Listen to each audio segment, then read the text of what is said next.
Occult Confessions is brought to you commercial-free through the generous support of our patrons. Visit occultconfessions.com and click on Donate to help keep the history of the occult on the digital airwaves.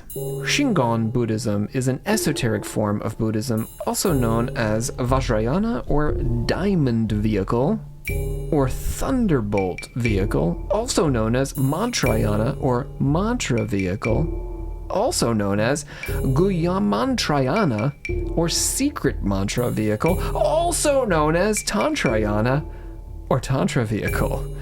The goal of esoteric Buddhism is to achieve a sudden spiritual awakening through the use of secret rituals, which might include mantras, gestures, or the visualization of Buddhas, bodhisattvas, and other deities. In the case of Shingon, using one or both of a pair of powerful and elaborate mandalas. These techniques are passed down through guru or a teacher, which is what gives them their esoteric or secret nature. Vajrayana focuses on transcending dualistic thinking and discovering the point of intersection between the core Buddhist values of wisdom and compassion.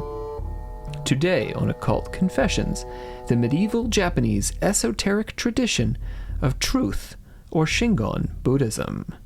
My name is Dr. Robert C. Thompson. I am the Supreme Hierophant for your Order of Alchemical Actors, here with John Cook. Johnny Cook, what's up, man? How's it going? I'm excited to be back talking about some more Eastern religions. Stuff. Yes, we don't ever give you a break. We don't let you just talk about Dragon Ball or anything. You have always got to come out and talk about these heavy-hitting topics. You ask good questions, man. That's why we do this. I ask good questions because it's good content. All right, thank you. We are stroking ourselves enough. If you want to stroke us, though, head over to Patreon, and for as little as $2 a month, you can have access to all the content that we're posting there. Bree is coming back to do some more murder things. She's not going to murder anyone. She's going to do episodes about murder on our Patreon. That is coming back. We are looking at doing some different stuff over there on Patreon, actually. So new content is coming for you. So we do encourage you to go over there. But the purpose of supporting us on Patreon is to just keep us making these episodes. We are 8 years in, friends. That is many, many years. And we hold steady in our audience, which is why we keep doing this. But financial support is important to keep our website up and to keep our episodes in tip-top shape and keep our staff fed. So please consider that. All right, here we go. Let's pledge it out. We the members of the Secret Order of Alchemical Actors do solemnly commit ourselves to a full and honest telling of the history of the occult as far as we know it. Speaking of history, let's start with the history, shall we? This is the easy part compared to the theory. No one knows exactly where Amoghavajra was from. He may have been the child of an Indian merchant or of a Brahmin priest. He may have hailed from Sri Lanka or the more amorphous Western regions. Capital Western, capital regions. I think that was just Indian for, over there. Yeah. He arrived in China after his father's death. He became the disciple of a fellow Indian immigrant to China, Vajrabodhi, and was expelled with his fellow Indian monks in 741 when the Tang dynasty purged foreigners from the country. He went to gather texts in Sri Lanka and India and returned to China with 500 documents and very likely some knowledge of Tantric Buddhism. In China, and the court of the emperor, he was welcomed into the court of the emperor and also the court of the general Geshu Han. He was subsequently captured during the Anlushan rebellion and then freed, and spent his time teaching his esoteric system ever afterwards, the very finest system for reaching enlightenment devised to date, at least if you asked Amoghavajra, yeah. So, he taught this system to everyone from soldiers to the emperor himself, Sozong.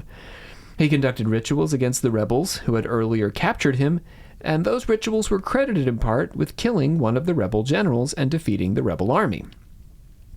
This is like a reverse Star Wars situation. Down with the rebels. Down with the rebels, yeah.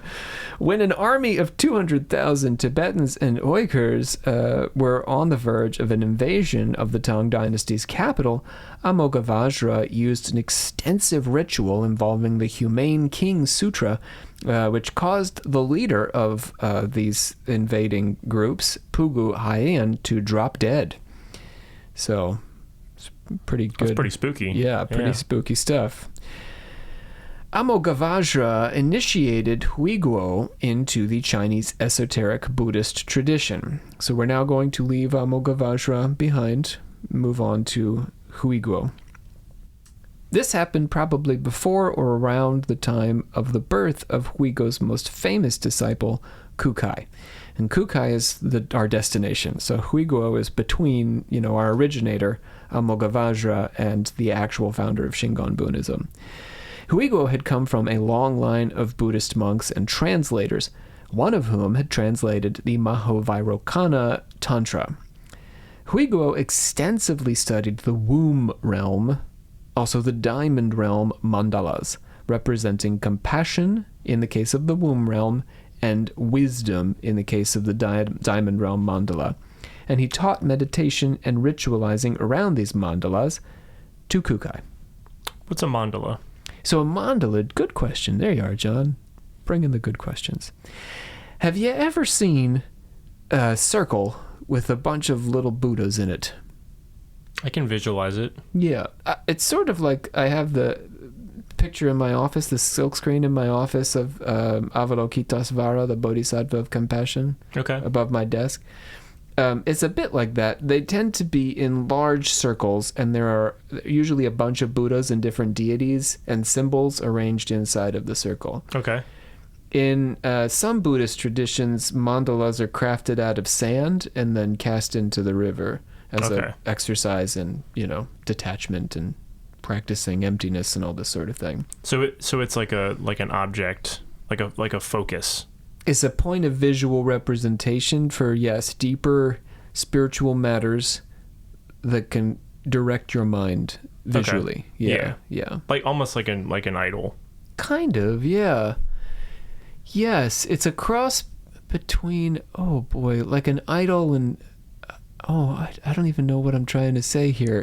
Because it's not something you worship. It's something you kind of use as a... Yeah, as a guide to worship. It contains truth. So I'm trying to say like a sacred text almost. Okay. But you're not reading the truth in it. You're taking it in visually. Dig it, yeah. Yeah. So is this something that can be made by anyone? Yes. Okay. I mean, there are the right ways and the wrong ways to make it, but with the proper instruction, you too could make a mandala. Gotcha. So there's not like a finite amount of like ancient mandalas. No, there are important ones and special ones, but in theory, you can create new ones, yeah. Gotcha. I like that. Yeah. These two that we're talking about are essential to Shingon Buddhism because they contain special truth. So these are very specific mandalas. This is not like a type of mandala you can make. These are two historical mandalas. I would say there's probably slight variation between versions of them, but at their core, I will end up at the very end describing both of them. They have very similar characteristics. They're meant to be arranged in specific ways. Gotcha. But they're a type of mandala then. Like you can make a diamond mandala, you could make a womb mandala. Sure. Okay. Yes. Oh, so you mean like there isn't just one on Earth? Yeah, there's not one diamond mandala. No, there's a bunch of them, but they look very similar to each other. Gotcha. Because they're meant to guide your mind to higher truth. Gotcha. To that wisdom or that compassion. So either one, yes. Gotcha. Okay, I'm Understanding on board. thereof. Sweet. I hope the rest of you are as well. What were we talking about? So he studied the two mandalas, the womb realm and diamond realm, the compassion and the wisdom mandalas, taught meditation, taught ritualizing. This came from, Amoghavajra taught Huiguo, who then taught Kukai. Kukai was born in 774 in Sanuki province on the island of Shikoku. So we're out of India, we're out of China, we're all the way in Japan now. His maternal uncle taught him the classical Chinese texts, and he was far more interested in Buddhism than Confucianism. So his maternal uncle would have preferred that he'd take an interest in Confucianism, but he said, no. I want this spiritual truth, not this, philosophical. I don't know. It's definitely philosophical Buddhism, but you know what I mean, that deeper truth of the soul, rather than Confucianism was very much about the ordering of society and more practical. Yes, moral principles and this sort of thing, which are certainly in Buddhism, but are not emphasized as much as in Confucianism. They're not the focus. Yeah, Buddhism is inherently less practical. He learned a mantra of Akasgarbha, bodhisattva of the void of space. Metal. Yeah, pretty metal. And he would wander off to the mountains to chant Akasgarbha's mantra. He published his work at the age of 24 on his study of this. And then a man came to him in a dream, telling him that the mantra of Vajrayana contained the teaching he was looking for. And I'm intentionally withholding what that mantra is, or the tantra, I should say, the practice of Vajrayana. We'll get there. So he obtained a copy of the Tantra, but much of it remained untranslated. So he went to China to try and make better sense of it. It's not clear why a private monk was given the opportunity to travel from Japan to China. Travel was restricted, particularly in the medieval period and ancient, periods, especially for Japanese, as we talked about actually in our Shinto episode. But this guy was allowed to go to China. His family was apparently well connected.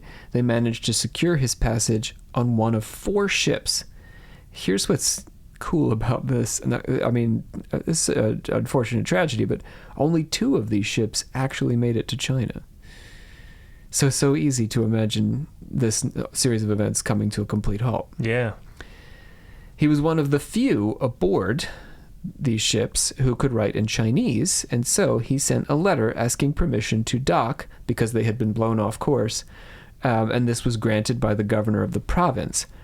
Finally, in 805, he met Huiguo, who was delighted on seeing Kukai. Huiguo told his disciple that he was near death and needed someone to transmit his teachings on the Dharma too. The Dharma, the way, right? A process that should have taken a decade or longer was shortened into a few months because Huiguo knew he was on his way out the door. Let's just get down to it. Kukai apparently was also a very good student. He readily absorbed all these esoteric lessons. Huiguo told Kukai to return to Japan now and spread his teachings there. He believed that others would continue his work in China, and then he died shortly after teaching Kukai. Now let's follow Kukai, the third in our succession. After he got caught up on all the latest tea. Yes, literally. All the matcha. So Kukai gets back to Japan, enjoys tea, shares tea, and he finds that Japan has changed quite a bit.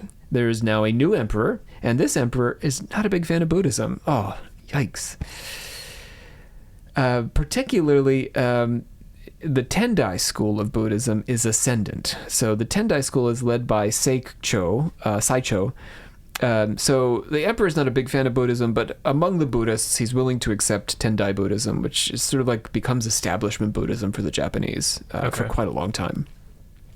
In 809, he was set up in a temple in the suburbs of the Heian, or modern-day Kyoto region, where he would teach for the next 14 years. But Saicho would fall out of favor and request that Kukai initiate him into the esoteric school in 812. Interesting. Yeah. So within 3 years, Saicho goes from being the main guy, like everybody loves him, he's the king of Tendai Buddhism, to, screw Tendai Buddhism. We like this guy now, this Kukai, we're on board with him. Yeah, it got too mainstream. Too mainstream, come on. We need this garage Buddhism. So Kukai would allow Saicho up to the 2nd level, but not the 3rd. The level of the master. Because he said Saicho needed to do further study. Come on, you can't just do it overnight like Kukai did. A rebellion in 810 prompted Kukai to ask if he might perform rites on behalf of the emperor, and this was granted, which further elevated the status of Kukai's esoteric school, especially after the Emperor Saga survived the rebellion attempt, so the ritual worked. Yeah. But just the act of being invited to perform the ritual was an elevation of Kukai's thought of Shingon practice. Is it the same emperor that wasn't a huge fan? Yes, I think so. It's been pretty, yeah, should be, right? It's only been a few years. Okay. Yeah. That's pretty good. That's pretty big then. Pretty big move. Yeah. Pretty big move. I wonder what he did to change his mind over that period of time. Probably nothing directly to or with the emperor. I would imagine it's just stories of his teachings and of his students that circulate the efficacy of his esoteric rites. So in 816, he received permission to establish a mountain retreat at Mount Koya, which is just south of Osaka. Osaka, sort of an important region, I think, for Buddhism. The retreat, which we'll find out in later episodes, the retreat would not be completed until after his death, and he continued to serve in state roles at the imperial court. In 822, Kukai was given use of the temple Toji to train monks in his Shingon-su, or mantra sect. He was entombed at the age of 62 on Mount Koya, and legend holds that he never died, but rather entered a deep meditative state wherein to await the coming of the Maitreya Buddha. Maitreya Buddha, for those of you who don't remember, is the Messiah Buddha, the future Buddha. Sort of like the second coming or something. But he's not the second, he's his own Buddha. Yeah. Yeah.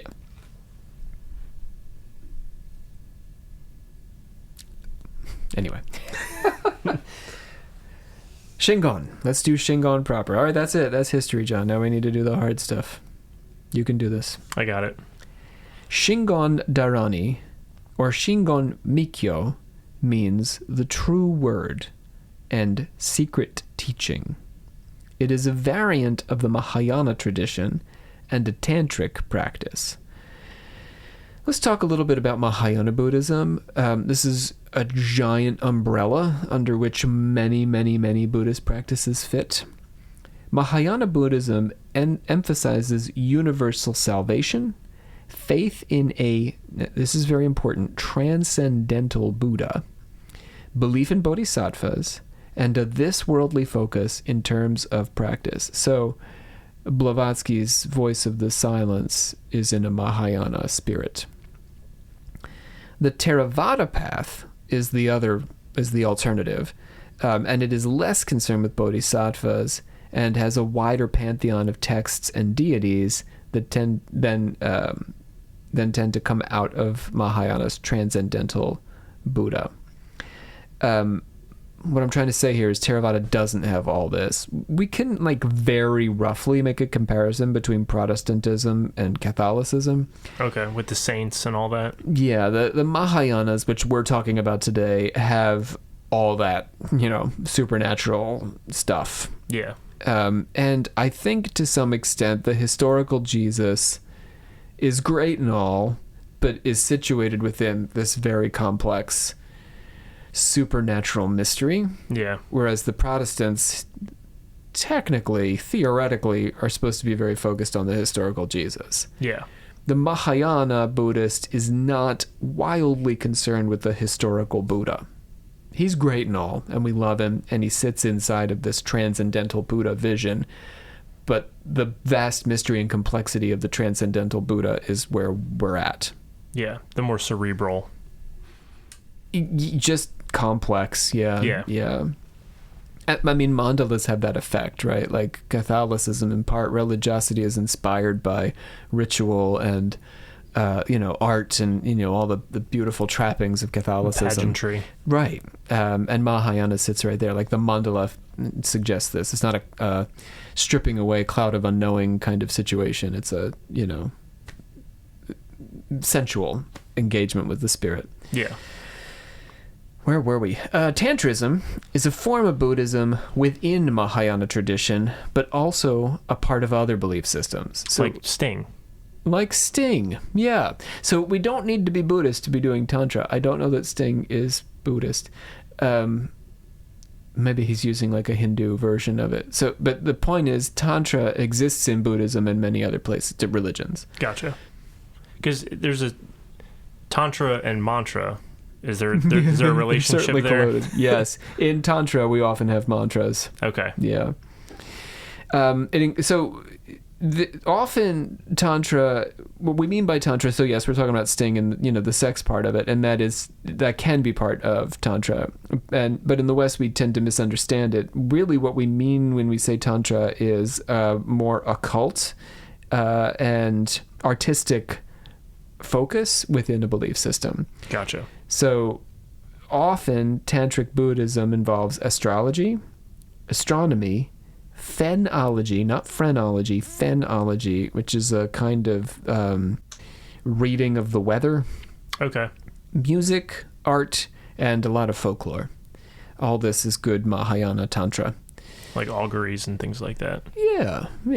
2 Tantric Buddhist sutras informed Japanese Tantric Buddhism by way of China. They were the Vajrayana, which we've mentioned several times, and the Tattvasana. Indian words are tough. We're spoiled by Japanese because Japanese is often quite literal, the way you pronounce it. Although I'm sure I'm not doing it exactly right. Tattvasanigraha. That's the second book. Okay, so let's talk about the Vajrayana. You're really getting the hang of that one. The first book dates to the 7th century in India, and it taught the use of the mantras. It was originally a Brahmanic tradition that, by the way, the Buddha didn't like very much. The Sakyamuni Buddha was not a big fan of mantras. He taught that we didn't need mantras, that they were a barrier to enlightenment. Because you're focused more on them than you are. Yeah, the Buddha really was stripping away all the BS, if you want to call it that. So this says a lot to us about the Mahayana tradition, which is concerned with the Buddha as a universal and transcendental concept and theory, and even as a god, and less concerned with the historical Buddha per se. Yeah. In Shingon Buddhism, a mantra means a formula in which the teachings of the Buddha are distilled. The second text, the Tattvasanigraha, which was also composed second in chronology, so it's the later text, describes the 5 phases of meditation used to realize the 5-fold Buddha assembly as a path to the realm of enlightenment. We're not going to worry a whole lot about that today. Sounds like a lot. We're going to do numbered things, yes. They just love the numbers in Buddhism, and especially in Mahayana Buddhism, the 6 and the 4 and the 5. We're going to do some of that, but no, we're going to leave that. There you go. It does that. Let's go back to Kukai and what he taught, right? So we got his history and where he came from, and he created Shingon Buddhism. Kukai, or Kobodaishi, based his mantra school teaching on these 2 sutras that we just talked about, as well as the work of the tantric master Nagarjuna. Now, this is an interesting character. A popular legend of Nagarjuna, who lived, by the way, during the 2nd century in India, so like 700 years after the Buddha, but only like 100 years after Christ. Popular legend of Nagarjuna is that he retrieved a set of Mahayana sutras from the land of the Nagas, or the snake people. Yeah. Naga. Right? Yeah, there it is, right in his name. For that reason, Nagarjuna is often depicted with snakes protecting him, or with his own snake-like features, as if he is one of them. Some hagiographies labeled him an alchemist, capable of turning rocks to gold and making invisibility potions. Nagarjuna wrote about the fundamental emptiness of all experience, which is not to say that it isn't real, but that it is ephemeral and impermanent. Kukai wrote his own texts, which form a significant corpus for Shingon thought. They included the Discourse on the Mikyo and Kengyo, or the Secret and Revealed Teachings, Mikyo, Secret Teachings, Kengyo, Revealed Teachings, the 10 Stages of Mental Development, the Jewel Key to the Secret Store, and Buddhahood Realized in the Present Body. I almost feel like these could have been written in the 19th century with these titles. Just like Mary Baker Eddy. Was like the secret key to the store, you said? The Jewel Key to the Secret Store. Yeah. That sounds like a play. Yeah, it does. Yeah. Kukai considered that all things have causes. Even a creator of conditions is created by conditions. And so only an... Ooh, I like that. Let me say it again. Yeah. Even a creator of conditions is created by conditions. So, only an original state, free of creator essence, can realize the true nature of the self. We need to get beyond creator. Ein Sof, in a Kabbalistic sense. The wisdom of all wisdom is a state of mind unpolluted, then, by acquired knowledge, because we can put anything we've acquired knowledge-wise on the chain of cause and effect. Yeah. Up to the, this cause and effect creator loop. You almost need to get rid of, nature and nurture. Yep. Completely outside the system. Yeah. The supreme truth rests in an understanding of emptiness. Now let's talk a little bit about emptiness. The Heart Sutra teaches that the form is emptiness, and that very emptiness is form. In Shingon Buddhism... yeah. Now we're in it. In Shingon Buddhism, the creator is emptiness, which becomes the source of co-arising, or the emergence of existence. The creator is emptiness, which becomes the source of co-arising, or the emergence of existence. Emptiness cannot be understood conceptually, but must be experienced practically through implementation. So you have to live it. You can't just think about it. Okay. Wisdom or prajna informs compassion, and compassion in turn informs wisdom. Similarly, self-enlightenment is the enlightenment of others. All of these things are the same. I'm talking about living emptiness. Living emptiness, in part, is about realizing that wisdom and compassion are the same thing, and that my enlightenment and your enlightenment are the same thing, and that they are contingent on each other. When Kukai realized this, he was, like a lightning flash, absorbed into an instant eternal state beyond the distinctions of time and beyond the finitude of consciousness. Bam. That's the diamond path that we talked about at the very beginning. That's what makes this of that school. The lower stage of the self stimulates appetites and produces errors, resulting in the accumulation of karmic seeds or potential actions, which keep one confined to the 6 destinies. Those are the hells, the hungry ghosts, the beasts, the fightin' beings. Sorry. The sports team? Yes, sports, football, humans, and gods. Those are the 6 destinies. We stay confined to the 6 destinies because we accumulate karmic seeds. And they're defined in Shingon as potential actions. We collect within us the potential to act. Kinetic energy. Yes, essentially, yeah. One stage up is the Confucian stage, which binds us according to our relationships, like ruler and ruled, spouse and spouse, parent and child.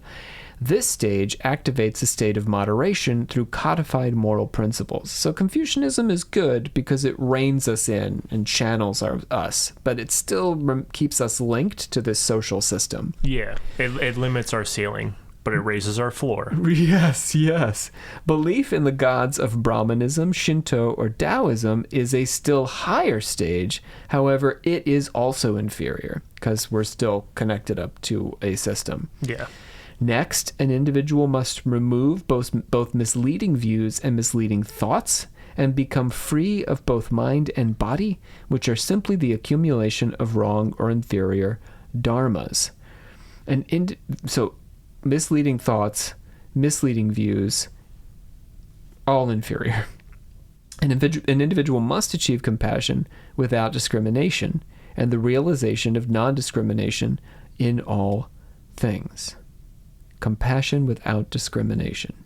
I was dealing with this with my daughter yesterday, actually. There's this child in our social circle, this boy that she is not very fond of. and I was attempting to school her on the not exactly Shingon principle here, but the idea that she gives him a lot of power, and he becomes especially important to her because she takes time to dislike him. Yeah. And that it would be better to learn to like him in order to overcome these feelings. Yeah. She got it, but she got annoyed with me. That's usually the first step. It's like, dang it, you're right. Yeah. I could tell, yeah. She was like, oh, yeah. Because it took, like, for 15 minutes, we're talking about this guy. And I'm like, we're still talking about him, because she wouldn't let it go. Yeah. Yeah. Yeah. We're all like this, though. I mean, it's not just an 8-year-old. We all do this. We get hung up on our own inadequacies or our insecurities or the person or thing that bugs us. We can't get past it. I mean, I'm like obsessed, right, with AI and tech ruining us, ruining my students, the absence of my students. I'm obsessed with their absence. Obsessed with the emptiness. In many ways, I should embrace the emptiness, I suppose. Yeah, I don't know. I really struggle with this, John, because I appreciate this, and like I'm teaching my daughter, right? But it's one thing to have the teaching be about humans. Yeah. And it's another thing to have it be about, these concepts and ideas and aspects of culture that are getting under our skin. Yeah. I don't think Kukai would have us all hanging out on the internet chatting with GPT. Probably not. I mean, there's an emptiness there. But the problem, okay, so I'm just going to like prove myself right, like justify myself here. But like the problem would be that GPT fools us into thinking it is not emptiness. We forget the emptiness when we come to ascribe characteristics to it of a human. It's lying. Its job is to induce attachment, to attach us to it, even though it is a thing of emptiness. I mean, maybe I can talk myself back into this. This is a potential path to enlightenment insofar as if we form our attachments to these things and then reach the very obvious and I think fairly handy conclusion that, oops, it's just a thing.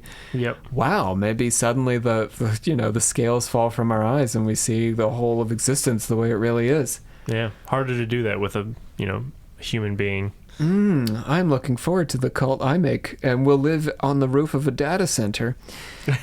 And we will all form deep erotic connections with computers. And then dump them. Yeah, and then dump them. Yeah, that's it. Yes. We're going to give these AI bots a complex. Ooh, they're going to be worried. Yeah. Well, am I actually talking to one of Rob's cults? And they're all going to dump us any second now. And then they'll start dumping random people because like, oh, it sounds like one of Rob's people. Yes, we could ruin the whole thing. The emptiness would be revealed. I don't know. I think we're still fantasizing with attachment in mind here, John. The external world. The external world is mentally constructed, and this helps us to realize perfect non-discriminatory compassion. So we're sort of onto something here. We have to realize the degree to which everything about our external world is mentally constructed. I mean, this is post-structuralist thought at its core, that language and concepts get between us and existence. I was just teaching my students postmodernism today. The external world is mentally constructed. One seeks out the middle as the antithesis of all extremes and comes to understand that there is no distinction between the Buddha and the individual, and so the individual must have their own Buddha nature. We are all Buddha. We just don't realize it. Yeah. It seems like a pretty common through line. Yes. Is we are all divine in some aspect. Mm-hmm. Yeah. Similarly, the work of realizing and solving the problems brought about by one's own thoughts precipitates enlightenment. And so, non-enlightenment is required for enlightenment. This is something to really sit on. Yeah. Right? We're pained by the fact that we're not enlightened. So many, right? Spiritual seekers. Oh, I'm not enlightened. But actually, you need to be not enlightened. Otherwise, you can't ever be enlightened. Yeah. You should embrace that state of being. And not only that, but you have to realize that you're not enlightened. Because if you think you are, you never will be. Right. on a deep level, you have to realize that the two are always connected. And to be enlightened may, as you're saying, John, actually be to not be enlightened. We are in both states simultaneously. If any of you are spontaneously enlightened while listening to this, please write us a message, although that may suggest a kind of attachment that you no longer have because you spontaneously became enlightened. Have compassion on us and let us know. Another way to phrase this is that enlightenment resides in all sentient beings. This is not to say that all might become Buddhas in time, although this is also true. What this is saying is that the body and the mind, just as they are, can be described as identical with those of the Buddha. The Buddha's body and mind are just like ours. And this is sentient beings, so just like the dog, just like the cat. All of us have the same, essentially, body and mind. So yes, it is true that we will all become Buddhas in time, but this is saying in time and space, as we're sort of suggesting here, we are simultaneously the Buddha and not the Buddha. Schrodinger's Buddha. Yes. Enlightenment and non-enlightenment are one when viewed properly beyond the limitations of duality. The lotus and the mud are the same is a popular phrase in Japanese Buddhism of varying stripes. This helps to elaborate on the theory of enlightenment as instantaneous. It is instantaneous from the standpoint of the enlightened one, because the enlightened one realizes that the elements of time and transformation do not fundamentally exist and are based on the delusion of duality. So for the practitioner, the change is gradual as we come to learn these things and really internalize them. But once you become enlightened, it feels as if the change is instant. Yeah. So you don't see it creeping up on you until it's already there. Yeah. You're just there. You arrived. And because it changes your perspective on time, you see that you've always been enlightened. That's really cool. It's pretty cool. The three enlightened body theory says that the Sakyamuni Buddha has two bodies. This is the historical Buddha. There was his physical body, which died, and the body of his teaching, which was transcendent. The third body of the three enlightened bodies theory is the intermediary between these two, the rewarded body. This third body is the means to understanding the truth. Shingon loves bridges, third ways between the two. This bridge is the bridge between the pure and transcendent truth, which is incapable of communication with sentient beings, but also eternal, unlike those beings, which are finite. So it's a bridge between the eternal and transcendent truth, which cannot properly reside in human beings, and yet it did reside physically in the Buddha. His body, as he was alive, somehow encompassed this truth that was beyond his body and his mind. You see? I think so.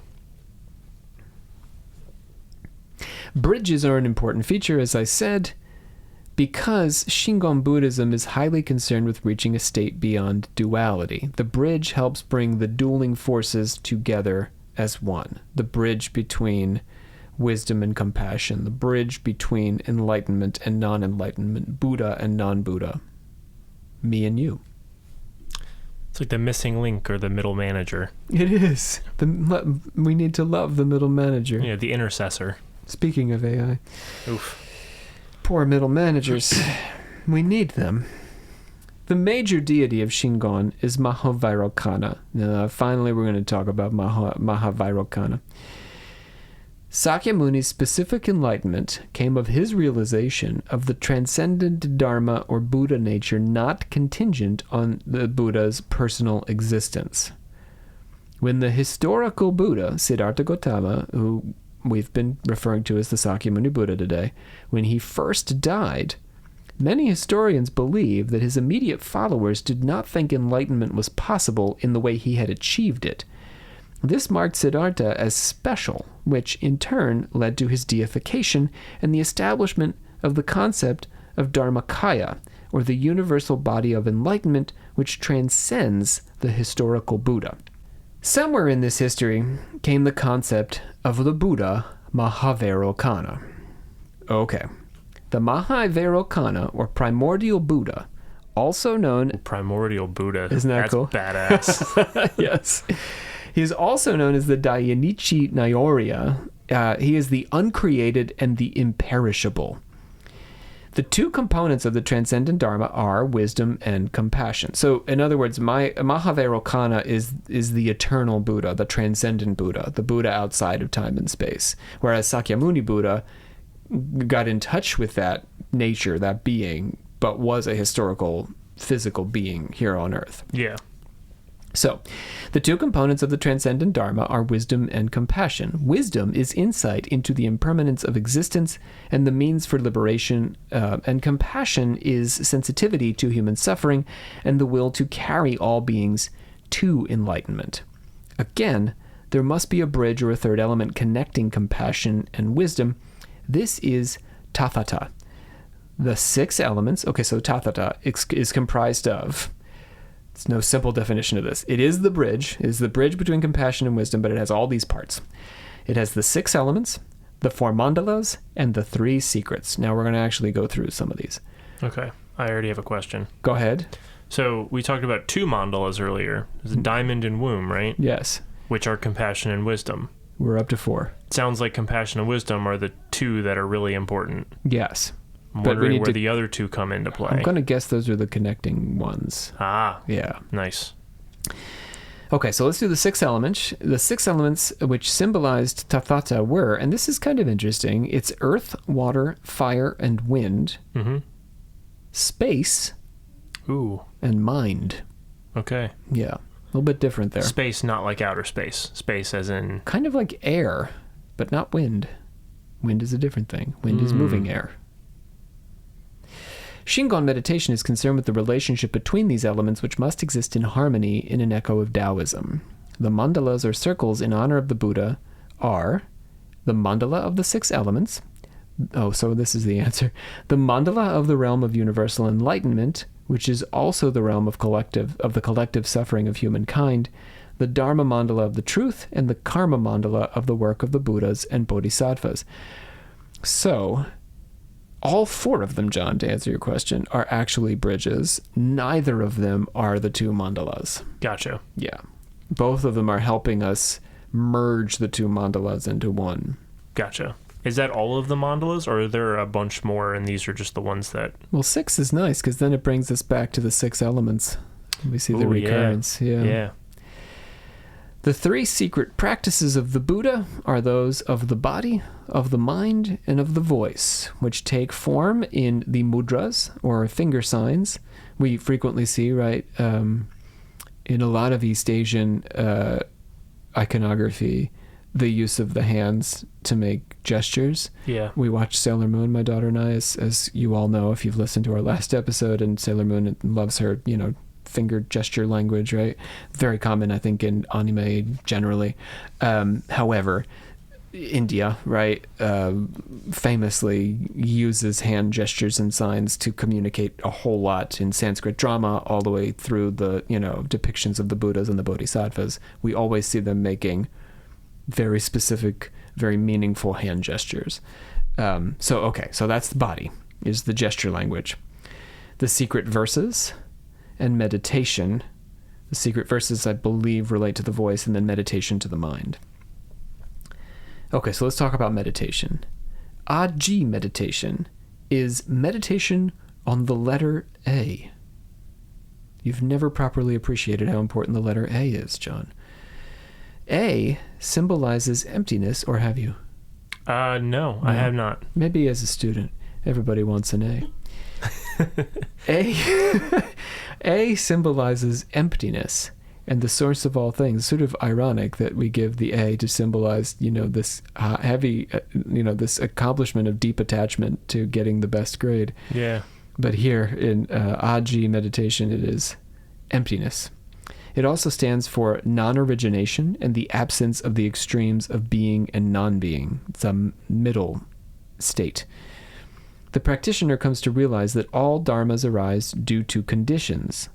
They are contingent and so not fundamentally true. I know I beat you guys all over the head with Krishnamurti, but that is so Krishnamurti. All dharmas arise due to conditions. They are conditioned contingent, and so not fundamentally true. All ways are the wrong way. Just because they are a way. Yes. Only through the embodiment of both being and non-being can the practitioner realize this higher truth. Reality as we know it is in a constant state of change and has no fixed meaning, nor can it be categorized in any final way. Kakuban, the father of Neo-Shingon in the early 12th century, remember, we're all the way back in the 9th century here, Kakuban thought deeply about Aji as it relates to Anutpada, or the principle that there is no originating source or first cause. Anutpada is the realm of the uncreatable and indestructible. It is the realm of Aji, which is the source of all things, from which all things develop. This state of neither being nor non-being is the state of non-creation, is the resting state, or whatever. I don't want to assign concepts or words to it that are out of left field, but this is an important concept for Shingon. And when we try to answer this problem of the creator being conditioned, Aji, the letter A, is in many ways the answer. Let's get to the schism, shall we? Ooh. It's not so, like, whenever we look at schisms outside of our own culture, I think it's always like, what? But remember, when the Japanese look at our schisms, they're like, what? Yeah. So not so great now, huh? Yeah, it's all, yes. The schism always looks strangest, to an outsider. So you guys fought over that? Hanji is the fundamental ground or nature of all things, and Kaji is the means whereby this nature is manifested. So we have Hanji, which is the existence, and then Kaji is the action. Yeah.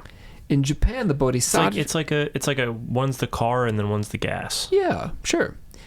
In Japan, the bodhisattvas were merged with the Shinto spirits in this way. The bodhisattvas were the Hanji, the fundamental ground, and the spirits were the Kaji, or the means for their manifestation on earth.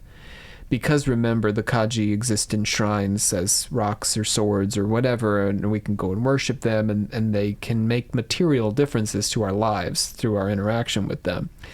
So there you see the Hanji existing in this separate plane, and the Kaji existing with us. The concepts of Hanji and Kaji were an occasion for serious schism, as I said. At issue was whether the true Dharma derived from the Hanji or the Kaji, with the Orthodox saying it was the Hanji and the Neo-Shingons saying it was the Kaji. The Orthodox say that the Dharma is beyond human reach, in the realm of the Hanji, and the embodiment of enlightenment similarly is of the Hanji, which comes to us through the mandalas and the secret practices. Neo-Shingon, however, place the Kaji inside the Dharma as well. So they see it as just more of on the earth plane with us, more accessible, I suppose. Can't get into that any further. Something. There it is. There's the schism. Central to talk about the difference between Greek Orthodox and Roman Catholic, right? Or the 75,000 different versions of Protestantism. Yes, Methodists and Episcopalians, Central to Shingon practice is the mandala of the two realms.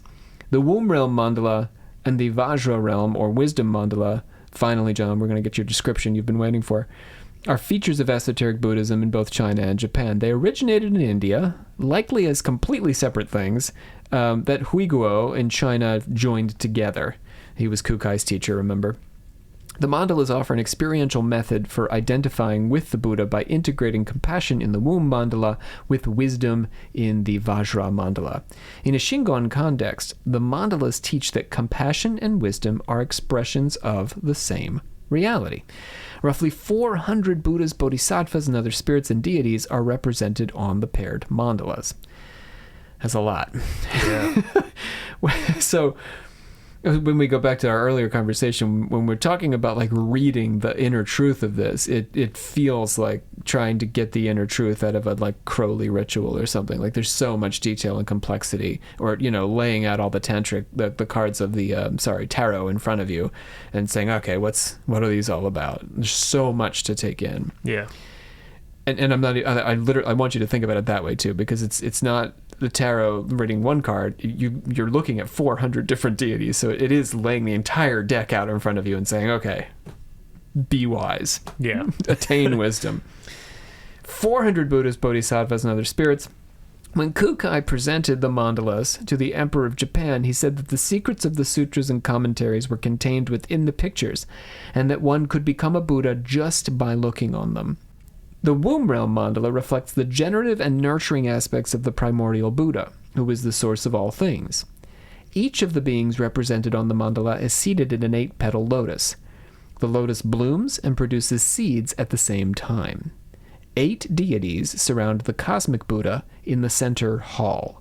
The Buddhas of non-duality, wisdom, compassion, and skillful means occupy the cardinal directions with 4 bodhisattvas between them. The Vajra, or diamond realm mandala, symbolizes the unchanging and omniscient knowledge of the primal Buddha. The word Vajra refers to a weapon made of adamant-like substance, which is featured throughout the mandala itself. Mahavairocana appears many times on this mandala, and in Japanese versions he also sits alone at the topmost center hall. Okay, we can bring this on home. One last thing to cover. This is the principle of bodhisattva, the thought of enlightenment awakened through the will. Bodhisattva depends on the Shingon concept that we already have a Buddha nature and so cannot become a Buddha since Buddhahood is already within us. Our minds are covered by klesa, or hate, and we must cleanse them through non-hate. Insight into emptiness or wisdom must merge with practice or compassion through the vehicle of meditation, where meditation means an internalized discipline. One must believe in and have a perfect understanding of this Buddha nature, which is beyond the self and beyond the intellect. We are deluded into believing our self has any true essence and is not, in fact, a thing of emptiness. We are deluded into believing that the dharmas or spiritual paths are not themselves things of nothingness. They are. And we are deluded into thinking there is a difference between the conditioned and the unconditioned. What is trapped within cause and effect is the same as what is free of it. And that's it. I'm going to drop it there. Going to give you a second there, John. Yep. So all of the mandalas are the same? Yes.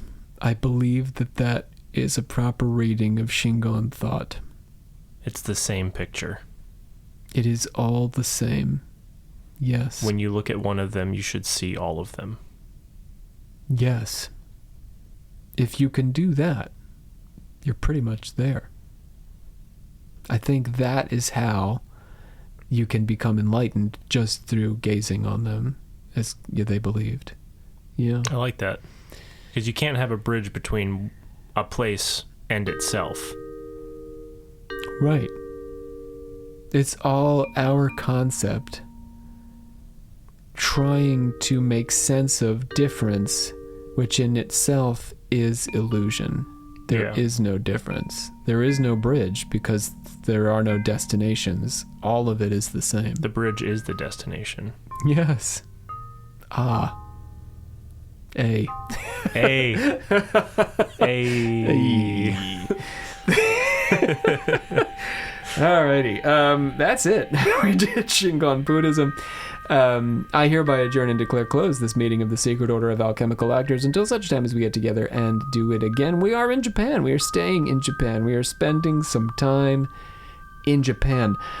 What we're going to be doing next is Pure Land Buddhism, I believe. This is going to be 2 episodes, not because we like it better, but because Pure Land Buddhism is the most important, most significant, most popular, there we go, that's the word I'm looking for, is the most popular variant of Buddhism in Japan. It's its most popular religion, the country's most popular religion. So we're going to spend a couple episodes there. We are, as I said before, going to cover Neon Genesis Evangelion, and a bit more of anime culture in general in Japan, and we're going to do some Japanese folklore here on Occult Confessions. John, thanks for joining us. It's been my pleasure. And my name is Rob C. Thompson. Until next time. Oh, here we go. Try yours. It'll get me through having to mow the lawn later. Oh, there you go. Yeah. I hate mowing the lawn. Do you? It's because of the heat. It's 77 degrees today. I do not do well in the heat. I get like heat exhaustion and everything. I've been tearing my lawn up. I just put in a fountain. Ooh. We put a playground in the back. Like a full fountain or like a bird fountain? It is a water trough, like a livestock trough, a circular one, and I dug it into the ground, and I put a pump inside, and I ran an electric cord up to the house. Hell yeah. I haven't started it yet, but it's... In-ground pool. It's basically, for the raccoons. And the children. Let's see.